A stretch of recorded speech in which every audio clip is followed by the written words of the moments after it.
नमस्कार दोस्तों, महावीर प्रॉपर्टीज और लोन सेंटर से मैं हूं शैलेश। अगर आप होम लोन की ईएमआई भर रहे हैं तो आज का वीडियो आपके लिए बहुत ज़रूरी है। हो सकता है यह वीडियो देखकर आप अपने होम लोन पर लाखों रुपए बचा लें, इसलिए ये वीडियो को अंत तक ज़रूर देखें। सबसे पहले जानते हैं कि होम लोन बैलेंस ट्रांसफ़र होता क्या है। चलिए शुरू करते हैं। मान लीजिए आपने कुछ साल पहले किसी बैंक से होम लोन लिया था।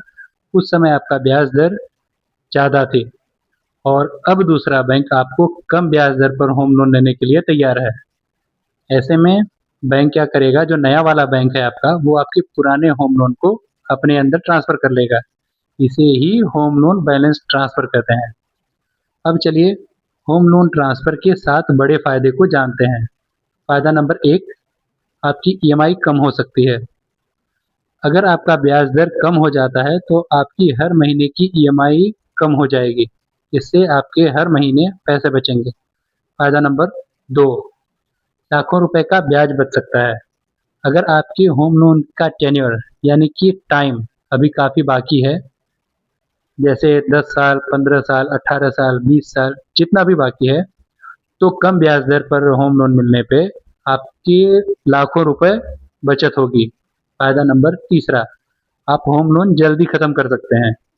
अगर ईएमआई कम होने के बाद भी आप अपनी पुरानी ईएमआई के जितना ही बैंक में ईएमआई भरते हैं, तो आपका होम लोन जल्दी ख़त्म हो जाएगा और आपको कम ब्याज भी देना पड़ेगा। फ़ायदा नंबर 4, टॉप अप लोन की सुविधा।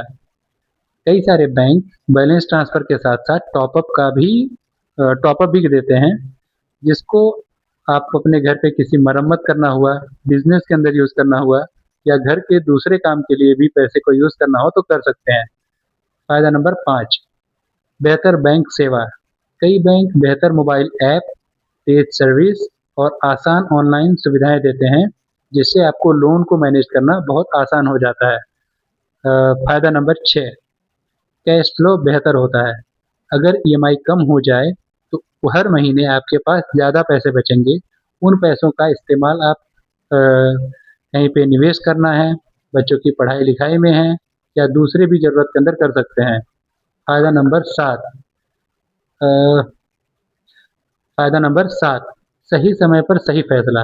अगर आपका सिबिल स्कोर अच्छा है और लोन का बड़ा हिस्सा बाकी है, तो बैलेंस ट्रांसफ़र आपके लिए फ़ायदेमंद ही है।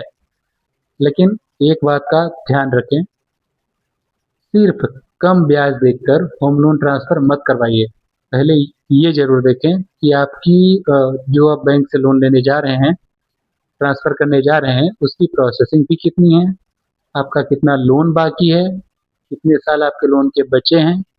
ट्रांसफ़र करने के बाद रियल में आपकी कितनी बचत होगी? अगर इन सबको जोड़ने के बाद आपकी अच्छी बचत हो रही है, तभी बैलेंस ट्रांसफ़र करवाना सही रहेगा। अगर आप जानना चाहते हैं कि आपका होम लोन ट्रांसफ़र करने से आपका कितना फ़ायदा होगा, तो अपनी होम लोन की डिटेल्स हमें भेजिए। हम कैलकुलेशन करके आपको बताएँगे कि बैलेंस ट्रांसफ़र करके आपको कितना बचत होगा और बैलेंस ट्रांसफ़र करना आपके लिए सही रहेगा या नहीं। अगर वीडियो पसंद आया हो तो चैनल को लाइक करें, सब्सक्राइब करें और इस वीडियो को उन लोगों के साथ शेयर करें, जो होम लोन की ज़्यादा ईएमआई भर रहे हैं, और उन लोगों के साथ शेयर करें, जो अभी नया होम लोन लेने की सोच रहे हैं। धन्यवाद। रुकिए, क्या आपका होम लोन किस बैंक में है और कितना ब्याज चल रहा है? आप हमें कमेंट में बताइए। मैं आपको सजेस्ट करूँगा कि आपका होम लोन ट्रांसफ़र करना आपके लिए सही है या नहीं। धन्यवाद।